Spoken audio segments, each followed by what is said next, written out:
ছোড়া মশলা লিয়া কতক্ষণ লাগে মশলার সাথে আজ মিস্ত্রিকে বুঝাইতে হবে না লেবার হওয়াতে কত জ্বালা আর শালাকে দেখুন একটা উপায় বাইর কেটে চুদন ঘরে আস্তিকে দাঁড়াও আসছে অত জ্বালা কেনা তোমার বানা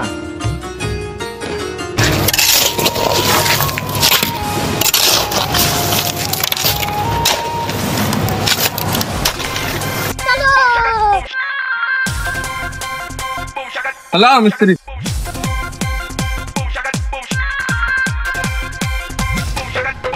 মিস্ত্রি একটা কথা বলবো বলবো আমাকে মিস্ত্রি শেখাবো আজকে হ্যাঁ শিখাবো তাহলে তুমি লেবার দাও আমি এক আছে ले कॉर करबी तो ঠিক আছে अभी मजा आएगा ना भिड़ो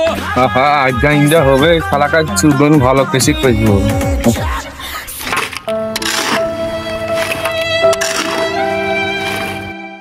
মশলা নাই কত খুলে